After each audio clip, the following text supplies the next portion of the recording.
दोस्तों नमस्कार। गौरव ज्ञान धारा में आप सभी का बहुत बहुत स्वागत है। और दोस्तों आज की क्लास में हम लोग फिर से सर्ट्स एंड इंडाइसेस घातांक और करनी का जो सेकंड पार्ट है वो लेकर आए हैं। और कल हम लोगों ने पढ़ा था सर्ट्स और इंडाइसेस का फर्स्ट पार्ट, जिसमें हम लोगों ने सिर्फ घातांक को पढ़ा था, घातांक को जाना था, घातांक पे के नियम क्या क्या होते हैं, जो जनरल नियम थे वो नियम जाने थे, और उसके बाद उस पर आधारित प्रश्नों को भी हल किया था। आई होप कि आपको बहुत मजा आया होगा उसके अंदर। आज की क्लास में हम लोग पढ़ने वाले हैं करनी, और करनी से रिलेटेड सवाल कैसे बनते हैं, करनी होता क्या है, और एग्जाम में किस तरह के क्वेश्चंस आते हैं, उन सारी बातों को हम लोग आज की क्लास में डिस्कस करने वाले हैं। तो बने रहिए और अंत तक पूरा वीडियो को जरूर देखें, ताकि घातांक और करनी से रिलेटेड जब आप दोनों लेक्चर देख लेंगे, आने वाले एग्जाम में क्वेश्चंस आपसे सारे बन जाएंगे बहुत आसानी से और बहुत आराम से। चलिए शुरू करते हैं आज की क्लास को। और सबसे पहले हम जानने की कोशिश ये करते हैं दोस्तों कि करनी होता क्या है ना, कैसे बना, है ना, क्या कैसे लिखते हैं उसको, और फिर उसके ऊपर हम लोग जनरल जो क्वेश्चंस एग्जाम में पूछे जाते हैं उन एग्जाम्स को भी डिस्कस करेंगे। तो दोस्तों कल हम लोगों ने घातांक के नियम में पढ़ा था, घातांक के नियम में पढ़ा था कि अगर हम किसी x की घात m लिख दें और इसका मान मान लीजिए y आता है, मान लेते हैं कि x की घात m लिखा और आंसर y आ रहा है, तो मैं अगर इसको चाहूं यहां से x का मान निकालना, अगर मैं x का मान निकालना चाहूंगा तो आप कहेंगे कि सर इस m को हटा दीजिए आप। तो m जब मैं हटाऊंगा और उधर ले जाऊंगा, तो हमने कल पढ़ा था कि जब पावर को, घात को एक तरफ से दूसरी तरफ ले जाएंगे तो घात पलट जाएगी, घात पलट जाएगी। पलटने का मतलब ये हुआ कि x बराबर हो जाएगा y की घात, इधर m है तो इधर हो जाएगा 1/m, 1/m हो जाएगा। और दोस्तों इस 1/m जो घात है, यहीं से करनी का जन्म होता है।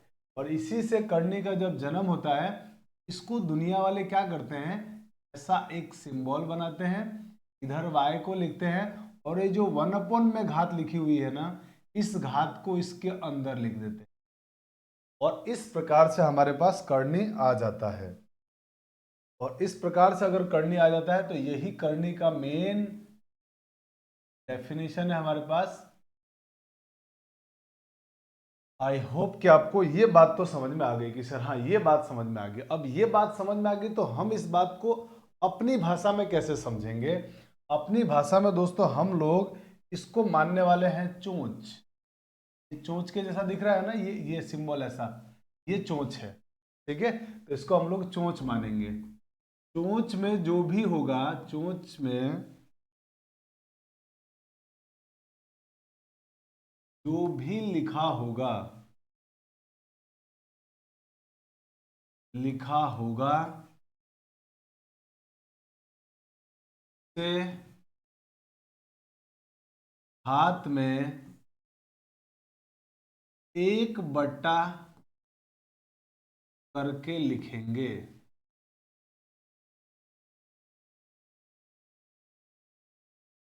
बस ये हमारे काम की लाइन है। चोंच में जो भी लिखा होगा उसको 1/, करके लिखेंगे। कैसे सर, देखो ये लिखा हुआ है चोंच में m, अगर ये चोंच हटाना चाहते हैं तो क्या लिखा हुआ है इधर, y की घात 1/m। चोंच में जो भी लिखा होगा वो बट्टा के नीचे आएगा, चोंच में जो भी लिखा होगा वो बट्टा के नीचे आएगा, बस ये बात समझनी है। चोंच में जो भी लिखा होगा वो बट्टा के नीचे, और जो चोंच से बाहर होगा वो बट्टा के ऊपर, माने जो चोंच में होगा वो हर में आएगा। आपको मालूम होगा ये हर होता है, ये अंश होता है, नीचे वाला बट्टा का हर, बट्टा के ऊपर वाला अंश। तो जो चोंच में होगा वो हर में लिखेंगे, और जो चोंच के बाहर होगा वो अंश में लिखेंगे। बस इतनी सी बात समझेंगे तो इससे हम लोग बहुत बड़े बड़े क्वेश्चन को एकदम धाराशाही कर देंगे, हम लोग एकदम ढेर कर देने वाले हैं बड़े बड़े खतरनाक दिखने वाले सवालों को। बस ये बात जो थी वो मुझे समझानी थी। अब हम आगे बढ़ते हैं जरा कि सर मान लीजिए, ये तो पहला पॉइंट था हमारे पास। अब दूसरा पॉइंट, मान लीजिए सर चोंच में कुछ भी लिखा हुआ नहीं है, मान लीजिए √x आ गया। दोस्त अगर चोंच में कुछ भी लिखा हुआ नहीं आए तो हम ये मान के चलते हैं कि चोंच में 2 लिखा हुआ है, क्योंकि अगर चोंच में 2 लिखा हुआ आता है तो उसको लिखने की जरूरत नहीं पड़ती है। चोंच में 2 लिखा हुआ नहीं आएगा। चोंच में अगर कुछ भी नहीं है तो 1 नहीं मानना है, 2 मानना है। और अगर आप 2 मानेंगे तो इसको लिखेंगे x की घात, अभी मैंने बताया चोंच में जो लिखा होगा वो नीचे, और इसके बाहर कुछ भी लिखा हुआ नहीं है तो ऊपर क्या होगा, 1। ऊपर क्या होगा, 1 होगा। मान लीजिए मैं आपसे, अब ये बात आपको समझ में आ गई। इसका मतलब ये हुआ कि जैसे कोई नंबर मान लीजिए x लिखा हुआ है, तो इस x को हम लोग ऐसे भी लिख सकते हैं, अंडर रूट एक्स गुणा अंडर रूट एक्स। आप कहेंगे सर इसको कैसे लिख सकते हैं, ये तो बड़ी राज की बात बताई आपने। इसको इसलिए लिख सकते हैं क्योंकि हमने कल एक नियम पढ़ा था, और नियम ये पढ़ा था हम लोगों ने मेरे दोस्त की, जब भी आधार समान हो तो गुणा में घाते जोड़ दी जाती है। जैसे आप इसको अगर देखेंगे, मैं इधर समझा रहा हूं, समझा के फिर रफ कर दूंगा। ये जो रूट एक्स में लिखा हुआ है इसका मतलब क्या है, चोंच में कुछ भी नहीं है तो 1/2, चोंच में कुछ नहीं है तो बट्टा के नीचे आएगा 2, और ऊपर तो 1 ही रहेगा क्योंकि पूरे की होल पावर कुछ नहीं है, और होल पावर कुछ ही नहीं है तो 1 मानेंगे, और चोंच में कुछ भी नहीं होगा तो 2 मानेंगे, और चोंच वाला हमेशा बट्टा के नीचे। और कल हमने घातांक नियम में पढ़ा था कि देखो आधार समान है, जब आधार समान होता है तो गुणा में घाते जोड़ दी जाती है, गुणा में घाते जोड़ी जाती है, और भाग में घात को घटाया जाता है। तो जब दोनों को जोड़ेंगे आप तो 1/2 प्लस 1/2 बराबर होगा x की घात 1/2 का मतलब आधा, और इस 1/2 का मतलब भी आधा, और आधा प्लस आधा पूरा 1, और पूरा 1 का मतलब x। और इसको इसीलिए मैंने लिखा x को root x into root x लिखा जा सकता है। मुझे लगता है आपको ये बात समझ में आ गई। अब मैंने जो ये बात समझाई है तो मैं मिटा देता हूं, है ना, कि हमने कल की क्लास में पढ़ लिया था, बस मुझे आपको ये बात प्रूफ करने के लिए समझाना था। अब मैं आगे चलता हूं और आगे कुछ अब एग्जाम्पल लेते हैं, और एग्जाम्पल से इस नियम को समझने की कोशिश करते हैं, तब जाके अच्छी तरह से समझ में आएगा। एग्जाम्पल के लिए हम लोग एग्जाम्पल के लिए ले लेते हैं हम लोग, जैसे मान लीजिए आपसे कोई बोले कि √6 में √3 से भाग दीजिए तो क्या आएगा, ये किसी ने आपसे बोला।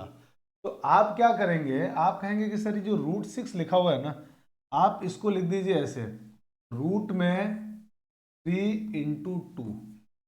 एक एक चीजों को समझते चलना, जब आपको बेसिक बात समझ में आ जाएगी तो क्वेश्चन आपको देखते ही होंगे। हमारे पढ़ाने का तरीका क्या है, बेसिक सीखने में टाइम लगाना है, और बेसिक आ गया तो फिर क्वेश्चन में कोई दम बचता ही नहीं है, क्वेश्चन को तो हम हलवा बना देते हैं।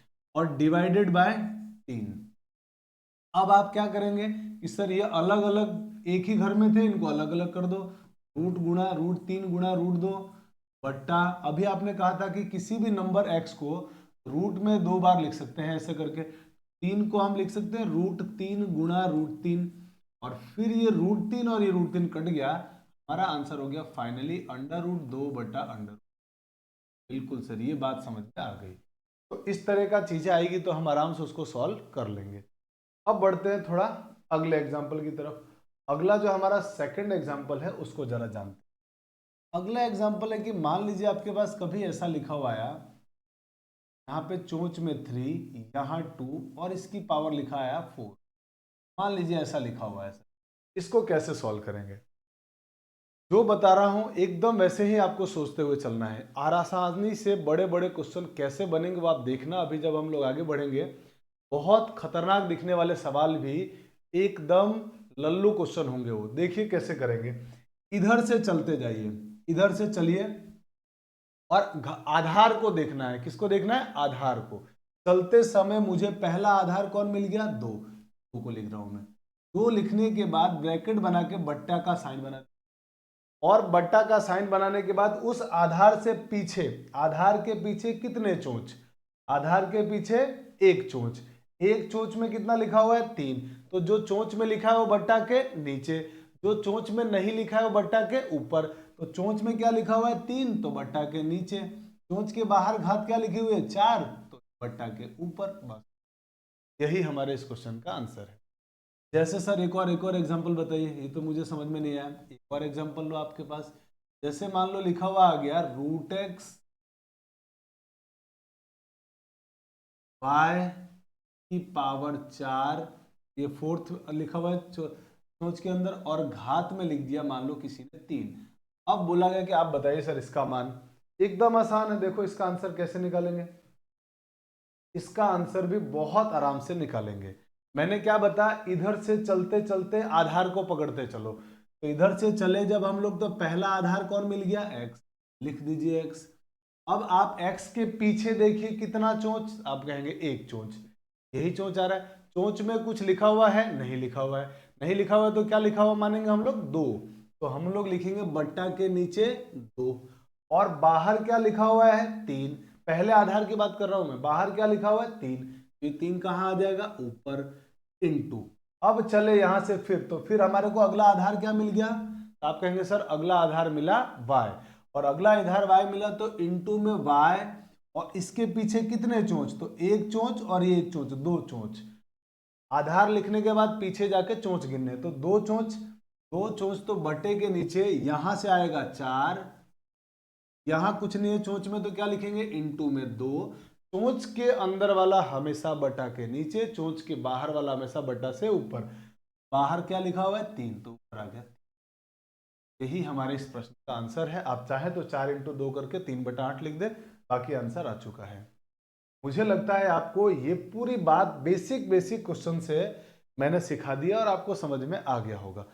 अब हम लोग इसके कुछ बहुत बेहतर क्वेश्चंस को करेंगे, जो एग्जाम में अगर आएगा तो आपसे एकदम देखते ही क्वेश्चन बन जाएगा। बस यही बात आपको इसमें ध्यान रखनी है, चोंच वाली, चोंच के अंदर वाला नीचे, चोंच के बाहर वाला बट्टे के ऊपर आएगा। एकदम सिंपल है। अब जल्दी से इसका स्क्रीनशॉट ले लीजिए, फिर हम लोग आगे बढ़ते हैं। चलिए अब आइए मेरे दोस्त, हम चलते हैं टाइप 1 के क्वेश्चन में, ठीक है। और टाइप 1 के ये जो क्वेश्चन दिए हुए हैं, दिखने में बड़े भयानक है बड़े बड़े आसान और बड़े सरल है। सिर्फ भयानक दिखने में है। हर चेहरा खतरनाक दिखने वाला खराब नहीं होता है, खतरनाक दिखने वाला चेहरा भी अच्छा होता है। तो सिर्फ दिख रहा है ये खतरनाक, बहुत आसान है। देखिए क्या करेंगे, एकदम सिंपल सिंपल काम, जो मैंने बताया है वैसे चलना है। कि सर यहां से चलते चलते चलते मुझे पहला आधार क्या मिला, x। पहला आधार क्या मिल गया, x। तो आप लिख दीजिए यहां से x। इसके बाद आप इसके घात में बटा बनाइए, चोंच के अंदर वाला बट्टा के नीचे और चोंच के बाहर वाला बट्टा के ऊपर। अब चोंच गिनो इधर से, तो पहला चोंच, दूसरा चोंच, तीसरा चोंच। आप कहेंगे 3 चोंच आ चुकी है सर। 3 चोंच अगर आई है तो तीनों का जो अंदर लिखा हुआ है चोंच में बट्टा के नीचे गुणा में लिख देंगे, तो m गुणा n गुणा p। और पावर, इसके बाहर कुछ भी लिखा हुआ नहीं है, तो बाहर कुछ भी लिखा हुआ है नहीं तो 1, यानी x की घात 1/m into N into P. यही हमारे इसको, इतना आसान है, सिर्फ दिखता खतरनाक है, होता एकदम। पढ़ते हैं आगे और अगले क्वेश्चन की तरफ। अगले क्वेश्चन में भी वही तरीका कि सर चोंच देखते, इधर से देखते जाएंगे पहले आधार। तो पहला आधार क्या मिला आपको, y। पहला आधार y मिला तो आंसर क्या होगा, y की घात। और चोंच में देखेंगे, चोंच y से पहले कितना चोंच, एक चोंच, और चोंच में क्या लिखा हुआ है, m, तो इसके नीचे m, और y की पावर में कुछ लिखा हुआ नहीं तो 1, कुछ भी नहीं लिखा हुआ ऊपर तो 1।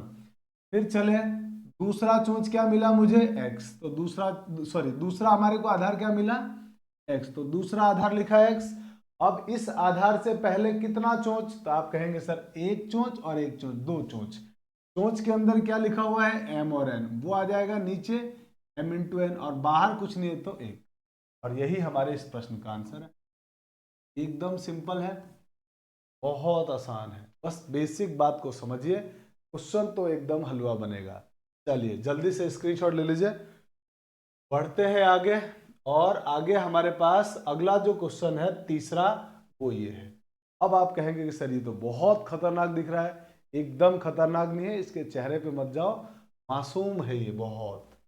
देखिए, ढूंढिए, यहां से चलते चलते चलते पहला आधार कौन मिल गया, 2, 2 को लिख दीजिए। फिर आप 2 की घात में, 2 की घात में, अब देखिए इसके पीछे कितना चोंच, तो इसके पीछे 1 चोंच, 2 चोंच, 3 चोंच, 4 चोंच और 5 चोंच। इसके पीछे 5 चोंच, जिसको लिखेंगे आधार को उसके पीछे चोंच देखना है कितना है, तो उसके पीछे कितना चोंच, 5 चोंच। 5 चोंच है और चोंच में कुछ भी लिखा हुआ नहीं है। अगर कुछ भी लिखा हुआ नहीं है तो इसका मतलब चोंच में क्या होगा, 2 लिखा होगा, ये 2 मान के चलेंगे। तो सोचिए 2 का गुणा कितनी बार करना पड़ेगा आपको, 5 बार। तो इसका मतलब 2 गुणा 2 गुणा 2 गुणा 2 गुणा 2 हो गया 5 बार। और ऊपर में कुछ भी लिखा हुआ नहीं है तो 1 आ जाएगा। और इसको जब आप गुणा करेंगे तो ये बन जाएगा 2 की घात 1 बटा 2 का 5 बार गुणा कितना हो जाएगा, 32। आप डायरेक्ट भी यहां से यहां तक जा सकते थे, 2 दूनी 4 दूनी 8 दूनी 16 दूनी 32। तो चोंच में 32, तो इसका मतलब 1 बटा 32 हो गया, है ना। एकदम आसान है, सिर्फ दिखने में खतरनाक है, बाकी क्वेश्चन बहुत आसान है। चलिए बढ़ते हैं क्वेश्चन नंबर 4 की तरफ। क्वेश्चन नंबर 4 को समझते हैं कि ये कैसे होगा। देखिए ये भी बहुत खतरनाक दिख रहा है, लेकिन खतरनाक सिर्फ दिख रहा है नहीं, एकदम हलवा क्वेश्चन है। क्या करेंगे आप, इधर से चलते चलते चलते चलते पहला आधार कौन मिला, x। पहले आधार x का पहले इलाज, x की पावर में अब देखेंगे कि x से पीछे कितना चोंच। तो x से पीछे 2 चोंच, x से पीछे 2 चोंच, और दोनों चोंच में क्या लिखा हुआ है, 7 और 3। तो 3 गुणा 7 नीचे आ गया, और इसके ऊपर में कुछ भी लिखा हुआ नहीं है तो 1 आ जाएगा। फिर गुणा में अब x के बाद चलते चलते कितना, कौन आधार आया अगला, y। तो गुणा में लिखेंगे y, और y से पीछे कितना चोंच। तो आप कहेंगे सर y से पीछे 1 चोंच 2 चोंच और 3 चोंच। चोंच में लिखा हुआ सब नीचे, 3, ये 3, उसके बाद 7, उसके बाद 3 की, और ऊपर कुछ नहीं है तो 1। इसको चाहे तो आप थोड़ा हल कर लेंगे, तो ये जगह x की घात 1 बटा 21 इंटू वाई की घात 1 बटा 7 या 21, 21 इंटू 3 63, और यही आपका आंसर हो गया। है कि नहीं आसान, बहुत आसान, बेहद आसान क्वेश्चन है, बिल्कुल भी मुश्किल नहीं है। और जब आप इस तरह से क्वेश्चन की प्रैक्टिस कर लेंगे तब तो और आसान बन जाने। चलिए बढ़ते हैं आगे, स्क्रीनशॉट लेते रहना फटाफट आप लोग अगले बहुत ही प्यारे बहुत ही खूबसूरत क्वेश्चन की तरफ। क्वेश्चन नंबर 5 और क्वेश्चन नंबर 6 को करेंगे, दोनों को। देखिए क्या तरीका बताया गया था, वो तरीका आपको लगाना है। तो आप कहेंगे सर तरीका ये बताया गया था कि इधर से चलते चलते चलते चलते आपको क्या ढूंढना है, आधार ढूंढना है। इधर से चलते चलते आपको आधार ढूंढना है। तो पहला आधार कौन मिल गया, x। तो आप क्या करेंगे, पहले लिखेंगे x, फिर ब्रैकेट बना के घात लिखने की बारी है। घात में आप देखिए जिसको आपने लिखा है उसके पीछे कितने चोंच। तो उसके पीछे 1 2 और ये 3 चोंच आ रहा है, दिख रहा है आपको, 3 चोंच। जो चोंच में लिखा है वो बट्टे के नीचे, और चोंच में कुछ भी नहीं लिखा है तो 2 लिखा हुआ होगा। तो चोंच में देखिए यहां से क्या पहला आदमी मिला 5, इसके बाद चोंच में 2 चोंच में कुछ भी लिखा हुआ नहीं है, माने 2 गुणा 2। अब चोंच के बाहर भी कोई घात लिखी हुई है क्या, तो हाँ सर, चोंच के बाहर देखिए 4 लिखा हुआ है और 3 लिखा हुआ है। चोंच के बाहर क्या लिखा हुआ है, 4 और 3 घात में। तो जो चोंच के बाहर घात होती है वो बटे के ऊपर, ये लिख दिया, हो गया क्वेश्चन खत्म। काटा पीटी कर लो, कट रहा है तो 2 दूनी 4 से 4 कट गया, और आपका आंसर आ गया x की घात 3 बटा 5। और यही आपके इस क्वेश्चन का आंसर, एकदम सिंपल, बेहद आसान, बिल्कुल भी मुश्किल नहीं हुआ। अब बढ़ते हैं आगे और अगले क्वेश्चन को भी जानते हैं कैसे सॉल्व किया जाएगा, है ना। बहुत आसान है दोस्तों, जो तरीका बताया, इधर से चलते चलते पहला आधार कौन मिला, ये, और इसकी घात में क्या है 2 दूनी 4। तो घात का काम बाद में, हम सबसे पहले किसको देखेंगे, आधार को पकड़ेंगे। आधार को पकड़ा तो लिख दिया मैंने 2, ये पहला आधार।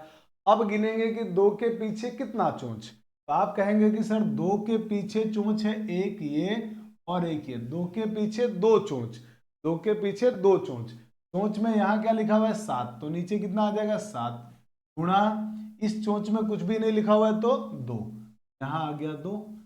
अब घात की बारी, जो बाहर लिखा हुआ है चोंच के बाहर, जो चोंच के बाहर लिखा है वो बट्टे के ऊपर माने अंश में।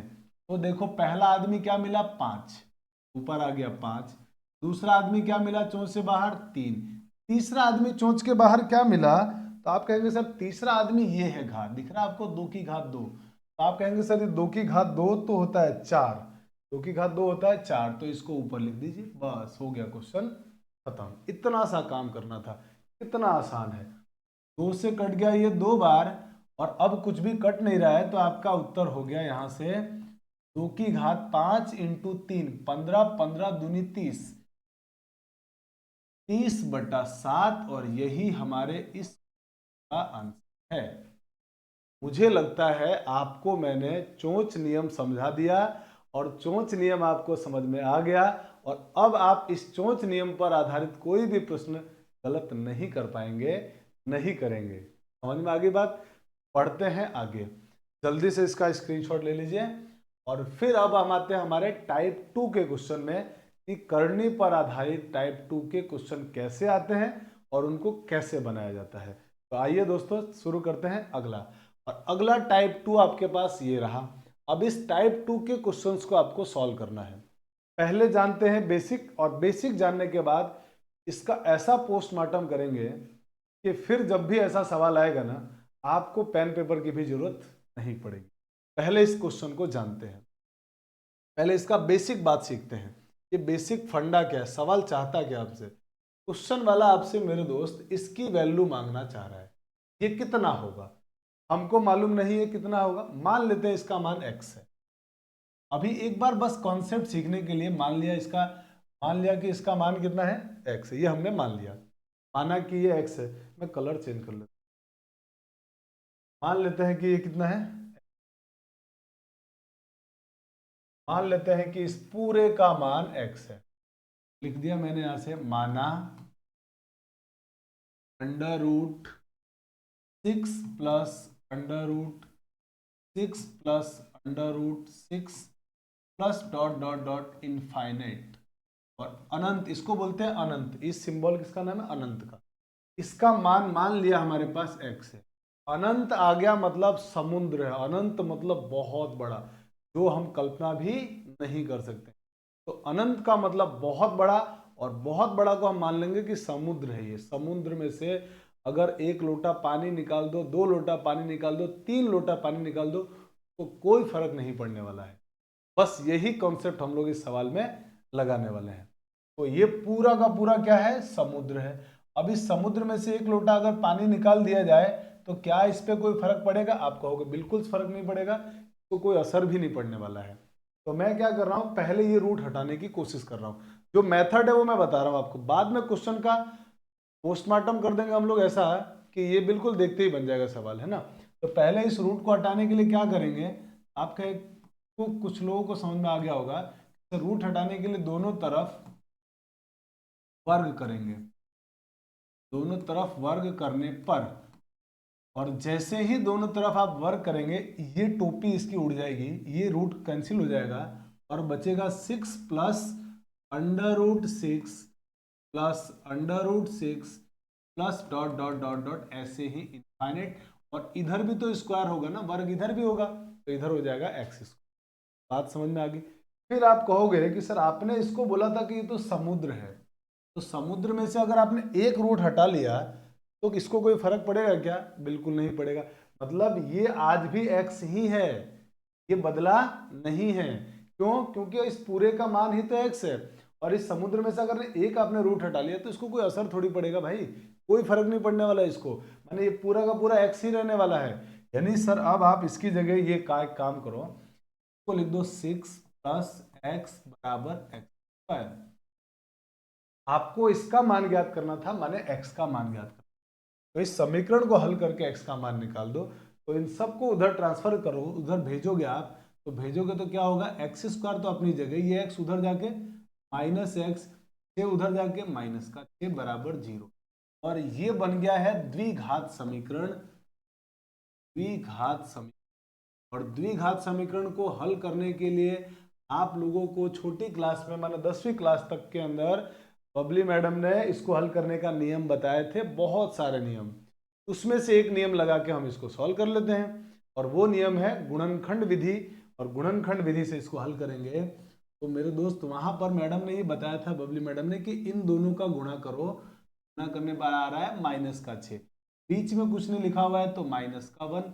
आपको ऐसे 2 नंबर सोचने हैं जिनका गुणा करने पर माइनस का 6 आ जाए और जोड़ने घटाने पर माइनस का 1 आ जाए। आप कहेंगे कि सर वो नंबर है माइनस का 3 और प्लस का 2। -3 और +2 का जब आप गुणा करेंगे, -3 और 2 का गुणा करेंगे तो आंसर आएगा -6, और जब इनको जोड़ेंगे तो आपका आंसर आ जाएगा -1। माने वो दो नंबर, वो दो लक्की नंबर, वो दो भाग्यशाली नंबर ये है। तो अब आप क्या करिए कि इसके बीच में लिख दीजिए x² -3x + 2x -6 0। अब इन दोनों में से x कॉमन ले लिया, ये होगा x -3, और इन दोनों में से 2 कॉमन लिया, बचेगा x -3 और 0, और x -3 तो फिर दोनों में से कॉमन, तो x -3 अगर कॉमन आ रहा है तो फिर से कॉमन ले लो। x -3 फिर से जब कॉमन लिया तो बचेगा क्या मेरे दोस्त, यहाँ पर बचेगा x, यहाँ पे बचेगा 2, तो ये हो गया x + 2 = 0। अब 2 का गुणा 0 आ रहा है, तो दो चीजों का गुणा 0 तभी होगा जब दोनों में से किसी एक का मान 0 हो जाए। माने या तो x -3 का मान 0 हो जाए या x + 2 का मान 0 हो जाए। अगर इसको 0 रखा है तो यहाँ से x का मान 3 आएगा, या इसको 0 रखा तो x का मान -2 आएगा, और -2 हमारा आंसर हो ही नहीं सकता है। अब क्यों नहीं हो सकता, ये सोचते हैं कि क्यों नहीं हो सकता है, तो इसका मतलब आंसर हो गया x = 3। x = -2 इसका आंसर इसलिए नहीं हो सकता है क्योंकि वर्गमूल, किसी का वर्गमूल हमेशा धनात्मक आंसर देता है, वो कभी भी ऋणात्मक आंसर दे ही नहीं सकता है, इसीलिए -2 उसका आंसर नहीं होगा। आंसर होगा x की वैल्यू 3। मुझे लगता है मैंने ये पूरी कॉन्सेप्ट आपको समझा दिया और आपको पूरा अच्छे से समझ में आ गया होगा। आ गया है अच्छी बात है, नहीं आया है और अच्छी बात है, ठीक है। अब आप सोच रहे होंगे कि नहीं आया तो अच्छी बात कैसे हो गई सर, इसलिए हो गई क्योंकि फिर तो हम आपको इससे आसान रास्ता बताने वाले हैं। दोस्तों जब कभी भी अंडर रूट में ऐसी चीजें चले और सेम नंबर, समान संख्या प्लस में हो, समान संख्या हो और बीच में सब में प्लस का हो, ध्यान से देखिए क्वेश्चन को और एक बात रियलाइज कीजिए, सब में सेम संख्या है, देख लीजिए बीच में सबके प्लस है, तो जो संख्या दिया हुआ है इसके फैक्टर बना लीजिए आप। और फैक्टर बनाने के बाद, फैक्टर इस तरह से बनाना है, यानी इसके दो टुकड़े इस तरह से करने हैं कि एक टुकड़ा एक से बड़ा हो और एक टुकड़ा एक से छोटा हो। तो अब आप कहेंगे सर ऐसा टुकड़ा 2 और 3 ही होगा, इसमें 2 और 3 का गुणा 6 बन जाए, तो 6 के टुकड़े हो गए, एक तो 2 और एक हो गया 3। बात एकदम समझ में आ गई सर, एकदम आई समझ में कि ये टुकड़े हो गए, बस दोनों टुकड़े के बीच में एक का अंतर होना चाहिए। अगर बीच में प्लस लगा हुआ है तो बड़ा टुकड़ा आंसर, बड़ा टुकड़ा आंसर। अगर बीच में माइनस लगा हुआ है तो छोटा टुकड़ा। समझ में आ गई बात, एकदम सिंपल सर, आंसर हो गया 3, और वही हमारा आंसर आ भी रहा। तो जब कभी भी इस तरह की चीजें होगी हम उसके टुकड़े करेंगे, और जो प्लस लिखा होगा तो बड़ा टुकड़ा आंसर, माइनस लिखा होगा तो छोटा टुकड़ा। एकदम समझ में आ गई सर, अब समझ में आया ये। चलिए स्क्रीनशॉट ले लीजिए, फिर हम लोग आगे बढ़ते हैं। अब हम लोग आगे बढ़ते हैं अगले क्वेश्चन की तरफ हमारे, और अगला क्वेश्चन भी देखिए बहुत प्यारा सा क्वेश्चन है। आप देख पा रहे हैं सब में रूट में, अब अपन मेथड नहीं, अब तो जल्दी से ट्रिक से कर लेंगे।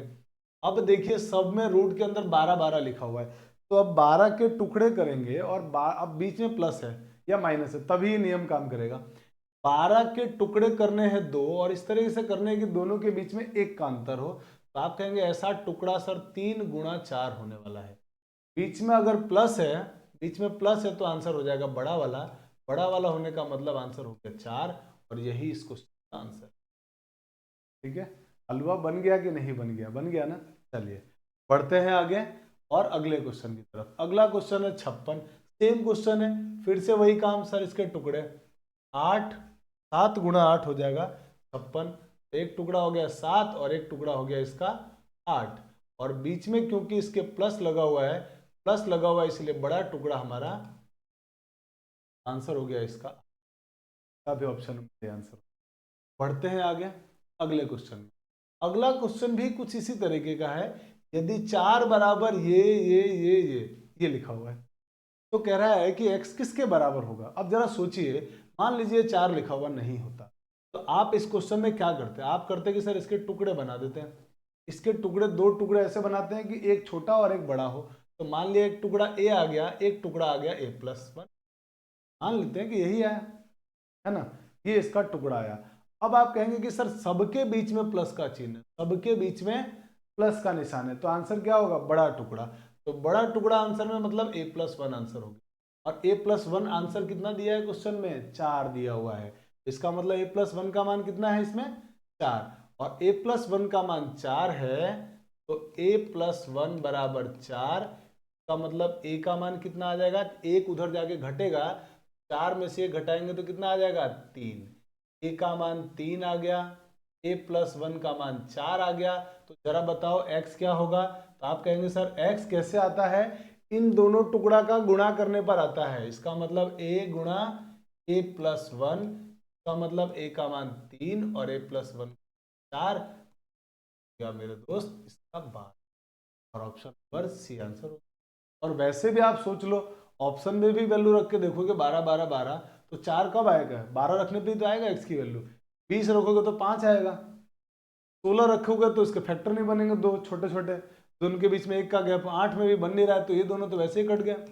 या तो 20 या ये, तो हमारा 20 आंसर नहीं होगा, क्योंकि प्लस लिखा हुआ है, प्लस में बड़ा टुकड़ा मैंने 5 आंसर होता है, इसलिए हमने आंसर क्या दिया 12, और नहीं तो हमने इस तरह से सॉल्व कर दिया, और यही हमारे इस क्वेश्चन का आंसर। चलिए जल्दी से स्क्रीनशॉट ले लीजिए, फिर हम लोग बढ़ते हैं आगे। और आगे आपके पास अगला क्वेश्चन ये रहा। इस क्वेश्चन में अब अगला टाइप 3 में आ चुके हैं मेरे दोस्त।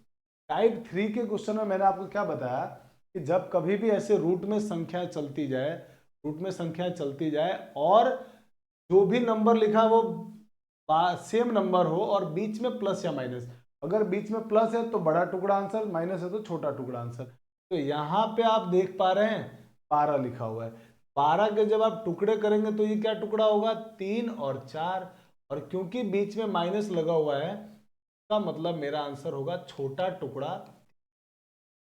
का मतलब आंसर हो गया नंबर बी। हलवा क्वेश्चन है भैया, हलवा। चलिए बढ़ते हैं आगे, स्क्रीनशॉट ले लीजिए। अगला क्वेश्चन आपके सामने ये रहा, 6 रूट के अंदर -√6 -√6 -√6, और कब तक चलता जा रहा है, इनफाइनाइट तक। याद रखना क्वेश्चन का फॉर्म यही होना चाहिए, इनफाइनाइट तक ही क्वेश्चन जाना चाहिए। तब आप क्या करेंगे, किसी भी एक 6 के टुकड़े कर लो। आप इसके टुकड़े करेंगे तो इसके टुकड़े हो जाएंगे 3 और 2, 3 और 2 इसके अगर टुकड़े हो रहे हैं तो बीच में माइनस होने की वजह से छोटा टुकड़ा हमारा आंसर आ जाएगा। इस सवाल का आंसर हो गया ऑप्शन नंबर बी। तो आंसर आ गया ऑप्शन नंबर बी। चलिए पढ़ते हैं क्वेश्चन नंबर 3 की तरफ। थर्ड क्वेश्चन में आपसे पूछा गया इसका मान क्या होगा, बीच में इनके इनटू का निशान है। तो आप क्या करेंगे, सेम कि सर इसके टुकड़े किया हमने, इसके टुकड़े हो गए 7 गुणा 6, 7 × 6 42, और हम इसमें से छोटा टुकड़ा आंसर लेंगे। आंसर कितना हो गया इसका 6। इसके टुकड़े करेंगे, सर इसके टुकड़े में 12 है तो 12 को लिखेंगे 3 गुणा 4, और बीच में सबके माइनस, इसीलिए आंसर क्या हो जाएगा इसका 3 हो जाएगा, और 3 आंसर आ गया। तो इसका आंसर आ गया 6, इसका आंसर आ गया 3, और बीच में दोनों का गुणा है तो हम भी इन दोनों का गुणा कर देंगे, और जब इन दोनों का गुणा करेंगे तो कितना आने वाला गुणा करने के बाद। इसमें गड़बड़ है, क्वेश्चन गलत टाइप किया है यार तुमने, एक बार चेक कर लिया करो, है ना। ये गुणा की जगह है ना, यहाँ भाग होगा, यहाँ पे आप गुणा को हटा दीजिए, यहाँ पे क्या लिखा होगा, भाग होगा, भाग का निशान होगा, ठीक है। तो भाग का निशान होगा तो आप 3 का भाग दे दीजिए 6 में, 3 का भाग देंगे 6 में, 3 का भाग देंगे 6 में तो क्या बन जाएगा, जरा देखिए, जब इसका आप भाग देंगे तो 3 का 6 में भाग देंगे तो क्या आएगा, 2 बार जाएगा। और यही हमारे इस क्वेश्चन एकदम सिंपल है, और बहुत आराम से आंसर आ गया ऑप्शन नंबर, यहाँ पर क्या होगा, भाग का चिन्ह, ठीक है। कंप्यूटर महोदय गलत टाइप करते हैं यार क्वेश्चन। चलिए बढ़ते हैं आगे अगले क्वेश्चन की तरफ, जल्दी से आप स्क्रीनशॉट ले लीजिए। क्वेश्चन नंबर टाइप 3 में आ जाते हैं। अब क्या हुआ, अभी तक जो टाइप 2 पढ़ा, टाइप 3 पढ़ा, ये टाइप 4 होना चाहिए सर, बहुत टाइप 4 होगा, क्योंकि इससे पहले शायद अपन ने टाइप 3 किया था, तो ये टाइप 4 है। टाइप 4 के क्वेश्चन में आपको क्या करना है, अभी आपने जो 2 टाइप पढ़ा, टाइप 2 और टाइप 3, उसमें मेरे दोस्त हमने क्या किया था, उस टाइप 2 और टाइप 3 में इनफाइनाइट तक तो जा रहा था चीजें, लेकिन बीच में प्लस या माइनस आ रहा था। अब की बार क्या है, बीच में प्लस माइनस नहीं है, इनफाइनाइट तक जा रहा है, सबके बीच में इनटू लगा हुआ है। तो सर इसको कैसे करेंगे? पहले बेसिक कॉन्सेप्ट जानते हैं और उसके बाद इसको जानने का शॉर्टकट रास्ता क्या है वो ढूंढ लेंगे। तो बेसिक तरीका क्या है पहले वो सीख लें। बेसिक तरीका यह है कि सर आप इस पूरे को मानने वाले हो x, बिल्कुल मैं ऐसा ही करने वाला हूं। मान लिया कि जो भी ये लिखा हुआ है पूरा √2 √2 फिर √2 फिर से √2 और डॉट डॉट डॉट अनंत तक बराबर, इसको मान लिया मैंने x। और अब आप फिर से वही काम एक बार दोनों तरफ वर्क करेंगे, एक रूट हटाएंगे, लिख देते हैं यहाँ पे दोनों तरफ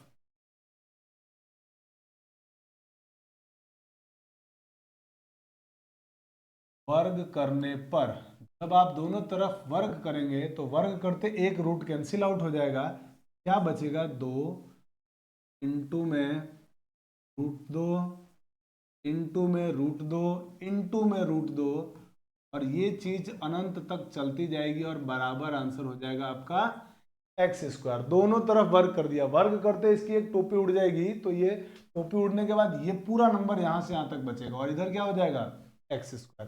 फिर से वही कि सर ये तो पूरा का पूरा जो आपने लिखा ये तो समुद्र है, ये जो पूरा का पूरा आपने लिखा है ये पूरा समुद्र है, और ये पूरे समुद्र में से एक लोटा पानी निकाल दोगे, माने एक रूट हटा दोगे, इस बेचारे को कोई फर्क नहीं पड़ने वाला है, यहां से यहां तक कोई फर्क नहीं पड़ेगा, ये पूरा x ही रहेगा।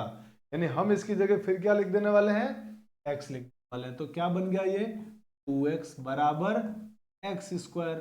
अब आप एक काम करिए, ये 2x को उधर ट्रांसफर कर दो, तो जब इस 2x को आप उधर भेजेंगे तो क्या बन जाएगा x² अपनी जगह, 2x उधर जाके हो जाएगा -2x बराबर का 0। और अब इसको हल करके x का मान निकालना है क्योंकि पूरा x के बराबर है। तो इसमें से हमने क्या कर लिया है मेरे दोस्त, x को कॉमन ले लिया, यहां बचेगा x -2 बराबर 0। फिर से वही तरीका, दो ब्रैकेट का गुणा 0 आ रहा है, दो ब्रैकेट का गुणा 0 तभी हो सकता है जब दोनों में से कोई एक निश्चित रूप से 0 आ जाए। इसका मतलब या तो x 0 हो जाए या फिर x -2 बराबर 0 बन जाए। तो x -2 बराबर 0 अगर रखते हैं तो x का मान आ जाता है 2 का मान, एक तो 2 आ रहा और एक 0 आ रहा, कौन सा आंसर दे सर? आंसर होगा इस क्वेश्चन का इक्वल टू 2 होगा। अब 0 क्यों नहीं हुआ? क्योंकि दोस्तों 0 तब होगा जब ये सारे नंबर 0 होंगे, ये सारे नंबर क्या बने 0, तभी आंसर 0 आएगा। वरना आप यहाँ पे 2 2 2 सब रख के चल रहे हो, वो 0 कैसे आ सकता है? आ ही नहीं सकता ना, इसलिए हमारा आंसर 0 नहीं होगा। 0 सिर्फ एक ही कंडीशन में हो सकता है, जब यहाँ सिर्फ 0 0 0 0 लिखा हुआ हो, तो ऐसे कंडीशन में आंसर हो गया हमारा 2। अब आपको एग्जाम में इस मेथड से नहीं बनाना है, बेसिक बात समझा दिया कि ऐसा क्यों हो रहा है। एग्जाम में तो आपको इसको एकदम हलवा बना के करना है। जब भी अंडर रूट में ऐसी संख्याएं दिखे, लगातार दिखे कोई भी संख्या अंडर रूट में, और उनके बीच में प्लस माइनस नहीं हो और इनफाइनाइट तक जाना चाहिए, ये कंडीशन याद रखनी है। इनफाइनाइट तक जाएगा तभी नियम काम करेगा। जब कभी भी रूट में ऐसी संख्या लगातार चलते चलते इनफाइनाइट तक जाए, सेम नंबर और बीच में इनटू का साइन हो, प्लस या माइनस नहीं हो, जो रूट के अंदर लिखा हुआ है वही आंसर, जो रूट के अंदर लिखा वही आंसर, यानी आपका आंसर हो गया ऑप्शन नंबर, ठीक है, तो ऑप्शन नंबर सी आपका आंसर हो गया इस क्वेश्चन। इतना आसान। देखिए हमारे कंप्यूटर महोदय कह रहे हैं कि ये मुझे भी समझ में आ गया, ये सवाल इनको भी समझ में आ गया है। तो कितना आसान है ना, मुश्किल नहीं है ना बिल्कुल। चलिए बढ़ते हैं आगे, स्क्रीनशॉट ले लीजिए आप जल्दी से। चलिए अब हमारे पास अगला क्वेश्चन, आप देख पा रहे हैं इस क्वेश्चन में भी, हाँ बिल्कुल, हाँ इसके अंदर आप देख पा रहे हैं कि इसके अंदर यहां से यहां तक, अब तो हमारे कंप्यूटर महोदय भी आंसर देने लग गए भाई फटाफट से। तो आपको क्या करना है इसके अंदर, इसमें मेरे दोस्त देखिए 7 बार बार रूट में लिखा हुआ है, कब तक लिखा हुआ है? इनफाइनाइट तक लिखा हुआ है, अनंत तक। तो ऐसे सिचुएशन में बीच में प्लस माइनस नहीं है, जो रूट के अंदर लिखा है वही आपका आंसर है। आंसर हो गया 7, बिना पेन पेपर के काम हो गया है। बढ़ते हैं आगे अगले क्वेश्चन की तरफ। अब अगले क्वेश्चन का आंसर अब आप नहीं बता सकते हैं, ठीक है, अब आप चुपचाप सुनिएगा देखिएगा। तो अब इसमें देखिए रूट में ही सेम संख्या लिखी हुई है, रूट में ही सेम संख्या लिखी हुई है, लेकिन समस्या क्या है, अब अनंत तक नहीं है, अनंत तक नहीं है माने रूट टू तो इसका आंसर नहीं होगा, और आंसर ऑप्शन में 2 है भी नहीं। देख लो इतना भयानक एक्सप्रेशन दिया हुआ आंसर में। अब इसके क्वेश्चन को करना कैसे है, आप इस जो सेम संख्या रूट में लिखी हुई है इसमें से एक 2 को लिख दीजिए और लिखने के बाद ऐसे बट्टे का साइन बना दीजिए। इतना सा काम करना है आपको, जब इनफाइनाइट तक नहीं जाए और रूट में हो, प्लस माइनस भी नहीं हो, आप 2 लिख दीजिए, पावर में बट्टा बना दीजिए और उसके बाद आप चलना है आगे। आप क्या कर दीजिए, आपको मालूम है कि ये जो चोंच है इस चोंच में कुछ नहीं लिखा हुआ है, चोंच में कुछ नहीं होता है, उसका मतलब चोंच में कितना होता है, 2 होता है, और उस 2 का गुणा करते जाइए, 2 दूनी 4, 4 दूनी 8। इस 2 का गुणा नहीं कर रहा हूं मैं, ध्यान से सुनना, इस 2 का गुणा नहीं कर रहा हूं मैं, चोंच वाले 2 का गुणा कर रहा हूं, चोंच वाले 2 का गुणा। तो 2 दूनी 4, 4 दूनी 8, 8 दूनी 16, 8 दूनी 16 हो गया। जब ये 16 आया तो आपको क्या करना है, यहां पर नीचे लिखना है 16 और इससे एक कम ऊपर, एक कम ऊपर, बस वही आपका आंसर हो जाएगा 15। तो 2 की घात 15/16। यार अच्छा है, ऑप्शन में है, बिल्कुल है। मुझे 31 और इसको देख के घबराहट हो रही थी, नहीं तुमने लिखा। चलो ये हमारा आंसर हो गया ऑप्शन नंबर डी।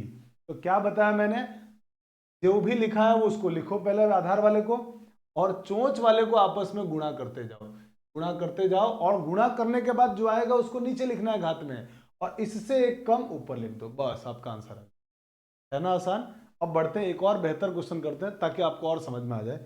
चलिए एक और क्वेश्चन नंबर 4, और इसमें रूट के अंदर अब की बार क्या लिखा हुआ है, 8, और आप देख पा रहे हैं क्लियर कि सर इनफाइनाइट तक भी नहीं जा रहा, इनफाइनाइट तक जाता, अनंत तक जाता तो 8 ही आंसर होता, तो 8 तो नहीं होगा, तो इसका आंसर क्या होगा, 8 की घात, चलते हैं आगे, गुणा करते जाएंगे इसका, यहां कुछ नहीं है तो क्या होगा, 2 होगा, तो 2 दूनी 4, 4 दूनी 8, 8 दूनी 16, 16 दूनी 32, 32 दूनी 64, का मतलब सबका गुणा करने पे आया 64, वो 64 को नीचे लिख दो और 64 से एक कम ऊपर, एक कम ऊपर, एक कम कितना हो जाएगा, 63, और यही आपके इस प्रसंग का उत्तर है।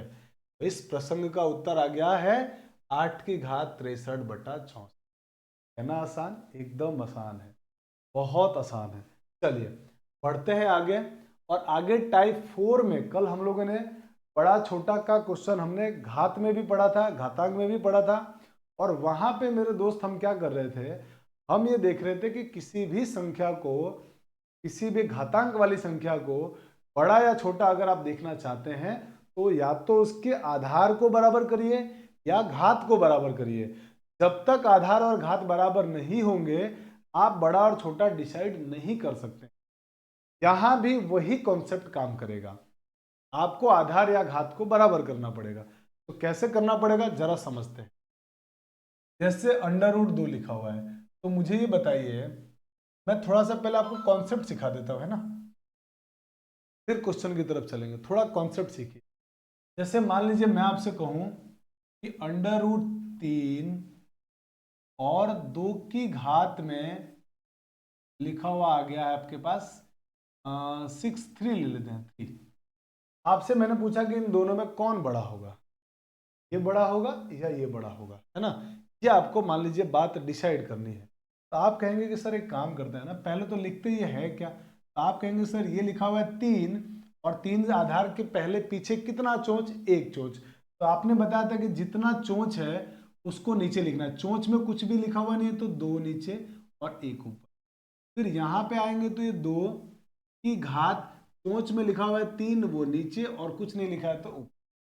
अभी भी सर आधार तो बराबर कर नहीं सकते अपन, आधार तो बराबर होगा नहीं सर, घात को बराबर करने के बारे में सोचते हैं कि घात को कैसे बराबर करें।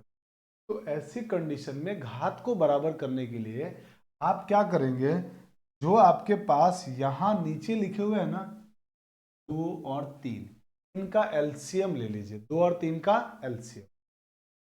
आपको एलसीएम लेना है, एलसीएम ऑफ 2, 3, 2, 3, और 2,3 का एलसीएम लेना जैसे छोटी क्लास में सिखाया था ना, अभी आप वैसे एलसीएम लेके काम चलाइए। आगे की क्लास में हम लोग एलसीएम एचसीएफ भी पढ़ेंगे, तब आपको एलसीएम एचसीएफ भी बहुत डिटेल से बहुत अच्छी तरह समझा दूंगा। अभी तो आप एकदम जो गुणनखंड विधि वाला एलसीएम था ना, जो बबली मैडम ने सिखाया था, उससे आप काम चलाइए। क्या करेंगे, 2 से भाग देंगे, भाग जा रहा है 2 से, भाग दे दो। 2 का भाग 2 में एक बार, 3 में नहीं जाता है, ऐसे का ऐसा लिख दो। फिर भाग देंगे 3 से, अब 2 का तो भाग जाएगा नहीं, अब 3 का भाग जाएगा। 1 को छेड़ना ही नहीं, ऐसे ही लिख दो, 1 आ गया तो। और 3 का भाग 3 में कितनी बार, एक बार। 1 आने के बाद स्टॉप। इन दोनों का कर लो आपस में गुणा, तो इन दोनों का गुणा करोगे तो आएगा 6। का मतलब ये हुआ कि आपका 2 और 3 का जो एलसीएम आया वो कितना आ गया, 6 आ गया। हमारा पूरा इंटरेस्ट इस बात में है कि हम घात को बराबर करना चाह रहे हैं, क्योंकि आधार बराबर हो नहीं रहा है।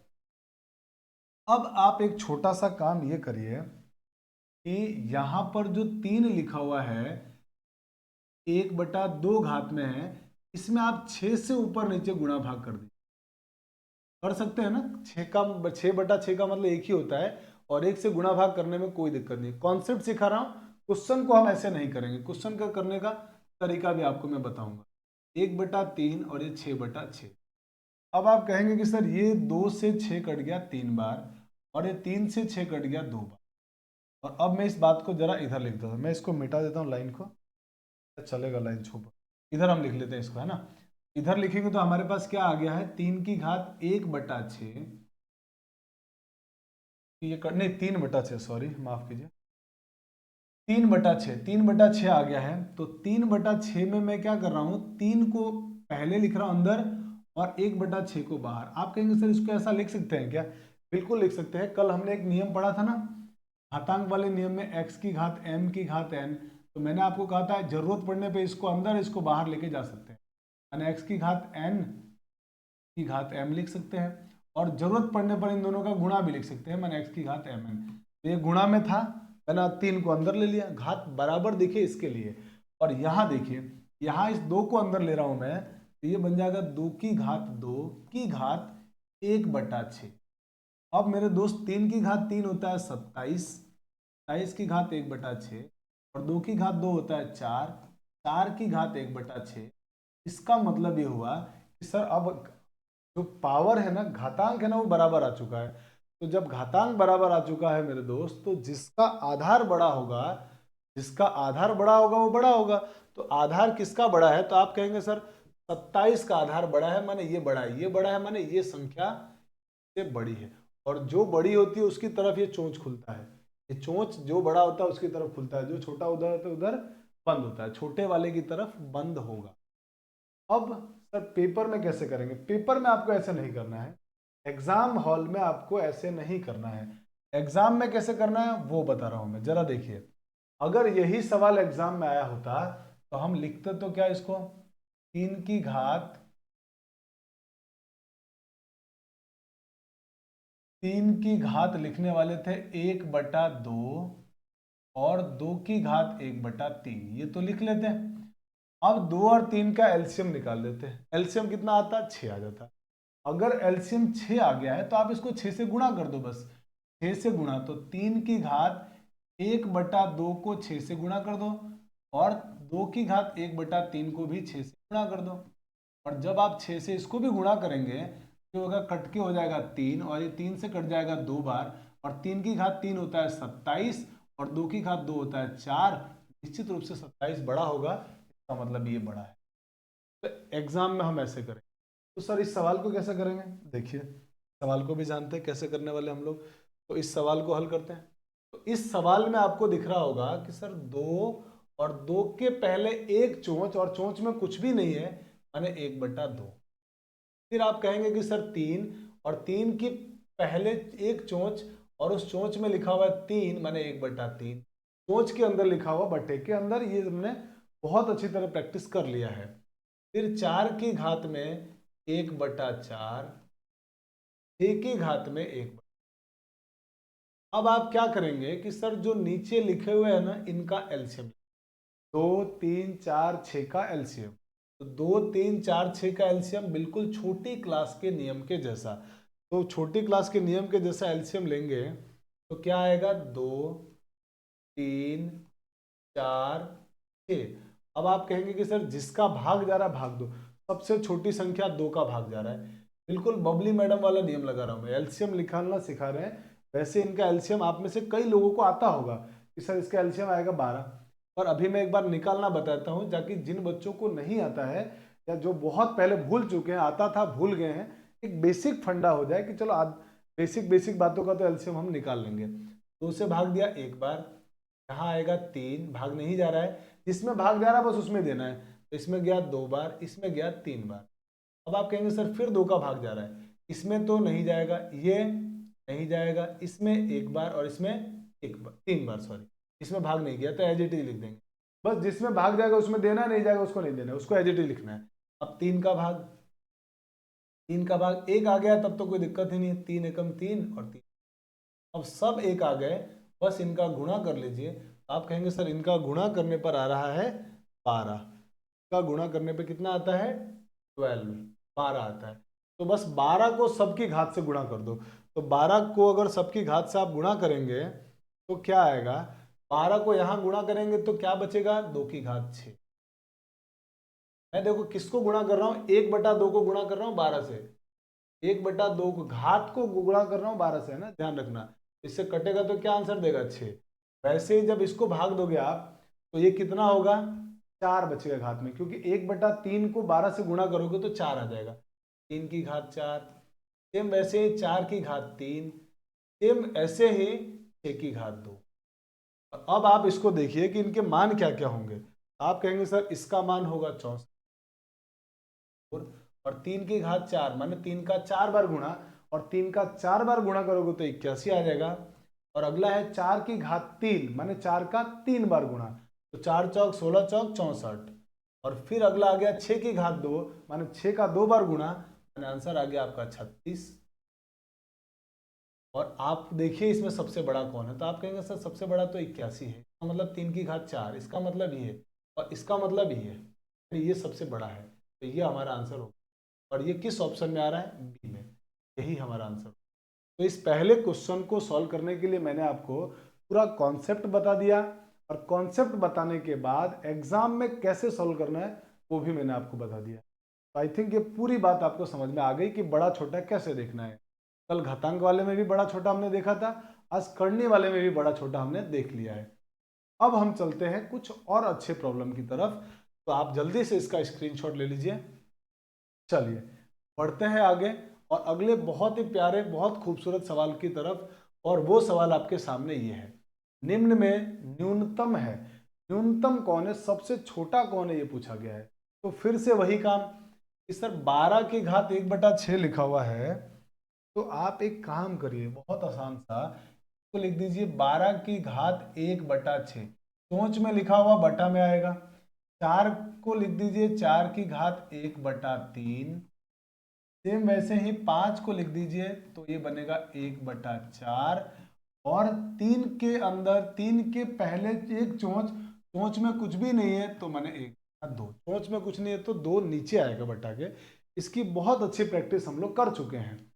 अब मुझे बताइए कि सर आपने भी बताया था कि जो ये इनकी घात है इसको बराबर करना है, और उसके लिए आपने ये कहा था कि 6, 3, 4, 2 का एलसीएम ले लो। तो इन सब का एलसीएम अभी हमने निकाला था और वही एलसीएम आएगा 12। और जब इसका एलसीएम 12 आने वाला है तो सबकी घात को आप गुणा कर दीजिए 12 से, सबकी घात को गुणा कर दीजिए 12 से, सबकी घात को गुणा कर दीजिए 12 से। तो अब ये बदल गया 12 की घात 6 से कट गया 12 2 बार, 12 की घात 2, इससे कट गया ये 4 बार, का मतलब 4 की घात 4, इससे कट गया ये 4 की घात 4 से 12 3 बार, 5 की घात 3, और इससे कट गया ये 2 बार 6 बार, 2 से 12 कट गया 6 बार, तो 3 की घात हो गया ये। और अब इसको हल करने की बारी है, आइए इसको सॉल्व भी कर लेते हैं। अब बहुत आसान है कि सर 12 की घात 2 का मतलब 12 का 2 बार गुणा, 12 गुणा 12 हो जाएगा 144। इसी तरीके से 4 की घात 4, 4 की घात 4 का मतलब 4 का 4 बार गुणा, 4 का 4 बार गुणा करना, आराम से गुणा करके देखना, आएगा 256, 256। और 5 की घात 3 का मतलब 5 का गुणा होगा 3 बार, और 5 का 3 बार गुणा होने का मतलब 125। आराम से गुणा करके देख लीजिएगा आप लोग। इसके बाद 3 की घात 6 आ रहा है। 3 की घात 6 आने का मतलब ये हुआ 3 का गुणा कितनी बार होगा, 6 बार होगा गुणा, और 3 का 6 बार गुणा करेंगे तो आंसर आएगा 729। यहां तक की बात एकदम समझ में आ गई सर। अब मुझे बताओ कि इन सब में सबसे छोटा कौन दिख रहा है आपको? तो आप कहोगे सर सबसे छोटा मुझे 125 दिख रहा है। 125, 125 अगर सबसे छोटा है तो इसका मतलब वो इससे आया है, इसका मतलब वो इससे आया है, इसका मतलब वो इससे आया है। और इससे आया है तो इसका मतलब मेरा आंसर बन गया ऑप्शन नंबर सी, सबसे छोटा ही पूछा गया था। यही हमारे इस क्वेश्चन का आंसर है। चलिए जल्दी से स्क्रीनशॉट ले लीजिए।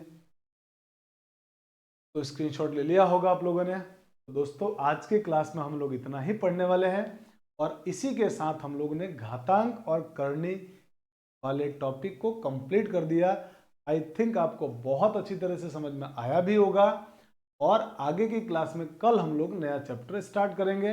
तो इसी तरीके से इसी विश्वास के साथ लगातार बने रहिए। अब और अपने बहुत सारे फ्रेंड्स को भी बताइए, वीडियो को बहुत सारे लोगों तक शेयर कीजिए, ताकि जो भी बच्चा पशु परिचर की तैयारी कर रहा है वो एग्जाम के बाद ये ना सोच ले कि काश मैंने यहाँ से पढ़ लिया होता। सबका साथ सबका विकास, इसी विश्वास के साथ हमको आगे बढ़ते रहना है, और इसी तरीके से हम आगे बढ़ते रहेंगे। चलिए मिलते हैं अगली क्लास में एक नए चैप्टर के साथ। Thanks for watching. जय हिंद।